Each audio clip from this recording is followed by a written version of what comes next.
ডিসিশনটা নেওয়া হয়েছে, দুজন দুজন করে নিয়েছে এবং বাকি দুজন হয়তো বা হ্যান্ডগান পিচ্চিগুলো ইউজ করবে। আর জিনিসটা হচ্ছে গিয়ে ব্লেড সবাইকে দেখতে পাচ্ছি আমি টিম হিসেবে 2v2 স্প্লিট সিনারিওতে হচ্ছে বা এগোচ্ছে, যেখানে সামনের দিকে হয়তো বা প্রান্ত আর মাহফুজ দুজনই রয়েছে। কুট্টুস নাজার ব্লেড 3 vs 2 সিনারিও, হয়তো বা কুট্টুসকে স্পট করা হয়েছে অলরেডি। মাহফুজ এন্ড প্রান্ত জানে মাহফুজ এন্ড প্রান্ত একটু ডিস্টেন্স মেনটেন করে রয়েছে, সাথে ওদেরকে মেহেদি হয়তো বা হেল্প করবে। সেখানে আজকে দিনে আমরা আলিফকে মিস করছি, আলিফ খেলছে না এখানে। আর যদি জিনিসটা হিসাব করি তাহলে যেটা মনে হচ্ছে এখনো কোনো টিম এঙ্গেজমেন্টে যাচ্ছে না, মনে হয় তারা হচ্ছে একটু সময় নিচ্ছে। প্রতিটা টিমের হয়তো বা মনে এখন ভয় কাজ করছে, ফার্স্ট রাউন্ড কোনোভাবেই লুজ করা যাবে না। খুবই ইম্পর্টেন্ট একটা জিনিস সবাইকে মাথায় রাখা লাগবে ক্লাসিক স্কোয়ারের ক্ষেত্রে।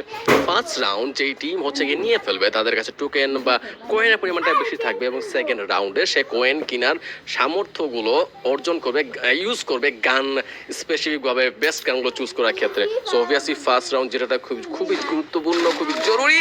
আমরা এখন দেখতে পাচ্ছিলাম নেজাতকে হ্যান্ডগান দিয়ে একটু পুশ করতে, যেখানে হয়তো বা ড্যামেজ দিয়ে দিয়েছিল অলমোস্ট। হেডশট যদি কানেক্ট হতে পারতো তাহলে বেস্ট হতো, বাট হেডশট কানেক্ট হয়নি। এখনো কেউ এঙ্গেজ হতেই চাচ্ছে না।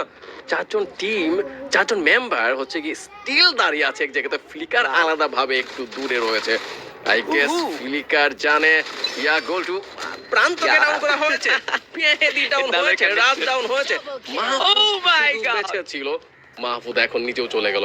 টপ 1 ফার্স্ট রাউন্ড এটা গিয়েছে গোল টু। আর আজকে ফার্স্ট রাউন্ড জিতে গিয়েছে টাকা পয়সার হিসাবে। আর আজকে এখন এগিয়ে রয়েছে বর্তমানে। কি মনে হয় সেকেন্ড রাউন্ডে কি স্ট্র্যাটেজি হবে এই দুই টিমের? বেশ টাফ একটা ফাইট এঙ্গেজড হলো রেড হকস, যেখান থেকে আসলে আমরা দেখছিলাম কুটুসের অ্যাগ্রেশন। ফ্লিকার লং ডিস্টেন্স থেকে ডিসিশনটা বেশ ভালো নিয়েছে, বাট কুটুস একটা অন্য ফর্ম আসলে ক্রিয়েট করেছে এখানে। মাহফুজও হার্ডকোর ট্রাই করেছিল, বাট চোখের সামনেই যেন পুরো টিমটাকে আমরা নিঃস্ব হতে দেখলাম। হোয়াট এভার, এখনো প্রথম রাউন্ড অনুষ্ঠিত হচ্ছে। আমার মনে হয় প্রথম রাউন্ডে গানের কম্বিনেশনে খানিকটা পিছিয়ে থাকতে হয় প্লেয়ারদের। অনেকটা সময় আমরা হ্যান্ড গানে দেখি বেশ কিছু প্লেয়াররা খুব একটা ভালো পারফরমেন্স দেখাতে পারে না। তবে বাংলাদেশ টপ 1 প্রমাণ করার সুযোগ পাবে। পরবর্তী রাউন্ড কিন্তু শুরু হয়ে গেছে। সেকেন্ড রাউন্ডে রয়েছে red Hawks versus Bangladesh top 1। থাকবেন আরো একবার মুখোমুখি, যেখানে ব্লেডকে এবার স্প্লিট করে খানিকটা আলাদা করেছেন। এবং যদি আমরা কম্পাউন্ডের কথা বলতে চাই, সেখানে দুটো প্লেয়ার কুটুস নিজেকে বের করে আনবেন। তবে সামনে থাকা টিম বাংলাদেশ টপ 1 এর উপর প্রথম চার্জটা করেছে কুটুসা, আরো একটা থ্রোয়েবল চার্জ, আরো একটা ফ্রোজেন গ্রেনেড থ্রো করেছে। তবে আমার মনে হয় যে বাংলাদেশ টপ 1 কে বিচ্ছিন্ন করার একটা চেষ্টা, স্প্লিট করতে পারলে একে একে প্লেয়ারদের উপরে ঝাঁপিয়ে পড়তে পারে। এই স্ট্র্যাটেজি কি অ্যাপ্লাই করছে কিনা Red Hawks? I have no idea, হয়তো বা সেটাও হতেও পারে। বাট যেটা জিনিসটা ফার্স্ট রাউন্ড থেকে এই রাউন্ডও ফিল হচ্ছে, আমার কোনো টিমই হচ্ছে এগ্রেসিভ হতে চাচ্ছে না। ধীরে সুস্থে খেলার হচ্ছে একটা টেন্ডেন্সি প্রত্যেকটা টিমের মধ্যে রয়েছে, প্রত্যেকটা প্লেয়ারের মধ্যে রয়েছে। ফ্লিকার বলো তাদের স্নাইপার প্লেয়ার হিসাবে হচ্ছে একটু আলাদা ডিস্টেন্স মেনটেন করেছে, যেখানে রাতকে দেখতে পাচ্ছি ওর টিম থেকে ওর নিজে একটু আলাদা ডিস্টেন্স মেনটেন করছে। 3v3 সিনারিও এন্ড 1-1 রয়েছে হচ্ছে হেড টু হেড ফাইটের জন্য, বা ব্যাকআপ প্লেয়ার হিসেবে রয়েছে রাত এবং ফ্লিকার দুই টিমের মধ্যেই। অবভিয়াসলি এটা সুন্দর একটা স্ট্র্যাটেজি, বাট কতটা কার্যকর? হয়তো বা দুই টিমের মধ্যে যদি একটা টিম রাশ করতো তবে হয়তো বা সেটার একটা আন্দাজ আমরা পেতাম। বাট নেজাত ফ্লিকার দুজনে কি সাথে ডাউন, মেহেদি নিজেও ডাউন। 2v3 সিচুয়েশন, হয়তো বা এখন 2v2 হয়ে গেছে। What is going on? Oh wow, Blade hardcore একটা ট্রাই করছে, দুটো প্লেয়ারের উপরে প্রেসার তৈরি করেছে। And goodbye, wow mythic class blade.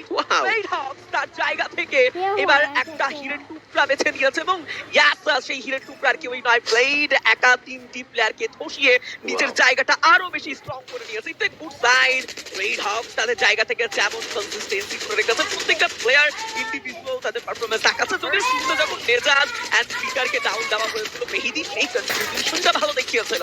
তারপর আফটার অল ব্লেডে একে একে তাদের উপরে ক্ষিপ্ত হওয়া এবং প্রান্ত মাহফুজকে টার্গেট করে তাদেরকে ডমিনেট করা, এই রাউন্ডটা খুব ইজিলি রেড হকস উপহার দিয়েছে। হ্যাঁ, আমার মনে হয় পরবর্তী রাউন্ডে এই বদলা তো নিতে চাইবেই বাংলাদেশ টপ 1। তবে ওয়েট করছি আমরা, কারণ এই মুহূর্তে রয়েছে আমরা ফ্যাক্টরিতে। যদি আমরা চিলের নজরে দেখি, তবে বাংলাদেশ টপ 1 এখনো স্টে করছে অপর প্রান্তে। কোনো প্রকার রাইট সাইড দিয়ে নরমালি আমরা যেটা দেখে থাকি সিএস মুডে, যে রাইট সাইড থেকে প্লেয়াররা প্রবেশ করে, তো সেই জায়গা থেকে আমার মনে হয় যে বাংলাদেশ টপ 1 সেরকম কোনো ডিসিশন এই ম্যাচে দিবে না। তারা ওয়েট করছে, বাট আরএইচ কে দুর্দান্ত ভাবে তাদের জায়গা থেকে কিন্তু রোটেশন নিচ্ছে, এবং আমার মনে হয় খুব দ্রুত তারা ফাইটে এঙ্গেজ হওয়ার ট্রাই করবে। Yup, let's see. বাস দুটো রাউন্ড শেষ হয়েছে, দুটো রাউন্ডে রেড হক হচ্ছে বুইয়া কনফার্ম করতে পেরেছে নিজেদের জন্য। দুইটা রাউন্ড জিতে গিয়েছে ওরা। সেকেন্ড থার্ড রাউন্ড এটা এখন যে হিসাবটা হচ্ছে আমার মাথায় ঘুরপাক খাচ্ছে, সেটা হচ্ছে দুই টিমের মধ্যে গানের হিসাবে কোন টিম এগিয়ে রয়েছে। এসব অনুসারে রেড হককে একটু এগিয়ে থাকা উচিত, কারণ ওদের কাছে পয়েন্ট রয়েছে, কিল রয়েছিল ওদের হাতে, এবং সেই হিসেবে গান ভালোই কিনতে পারার কথা বিডি টপ ওয়ানের থেকে বেশি পরিমাণে ভালো গানগুলো। বাট যেটা ফিল হচ্ছে গান কম্বিনেশন এত বেশি আহামরি পার্থক্য নেই, বলতে না বলতে একজনকে ডাউন করা হয়েছে। রাত নক ডাউন খেয়ে গিয়েছে অলরেডি, কিল কনফার্ম এখনো হয়নি, হয়তো বা সুযোগ রয়েছে বাঁচানোর, সেটা বাঁচানো হয়েছে অলরেডি।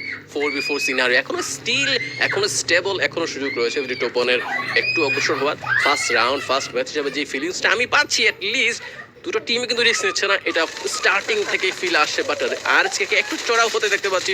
যদি টপ ওয়ান বারংবার জুনের সাইডে চেপে যাচ্ছে, যেটা এখনো উচিত না, তার উচিত ছিল মিডিল জায়গাতে গিয়ে হয়তো স্টে করা, সেইখান থেকে হচ্ছে গিয়ে পুশ করা বা অ্যাগ্রেশন দেখানো। বা যেই জায়গাতে ওরা কাভার নিচ্ছে, জোন ড্যামেজ দিবে, প্লাস যখন জোন ঘা ঘেসে যাবে তখন হচ্ছে গিয়ে বের ওটা টাফ হয়ে যাবে, যেটা বলছিলাম। সেম ওই জিনিসটাই রাতকে নকডাউন করা হয়েছে। প্রান্ত মেহেদি মাহফুজ রয়েছে যারা ড্যামেজ খাচ্ছে প্রচুর। মেহেদি অলরেডি ডাউন, নেজাত কিলের উপর কিল লুফে নিচ্ছে। Wow, Exactly, wow. And Blade and Nejat Kutush ফ্লিকারের জ্যাক অনন্য মাত্রার পারফরমেন্স আমরা পাচ্ছি। রেড হকস যেন ছেড়ে দিতে চায় না, আর একবার ওয়ান সাইডেড ডমিনেশন দেখতে পাচ্ছিলাম রেড হকস, যাতে কোনো রাউন্ডই হাতছাড়া করতো না। তবে এই যে শুরুতেই অ্যাম্পলিফাই দিয়ে প্রথম চার্জটা বের করা, সামনেটাকে ডাউন করা, একে একে ব্লেডের লং ডিস্টেন্স থেকে জুম ইন জুম আউট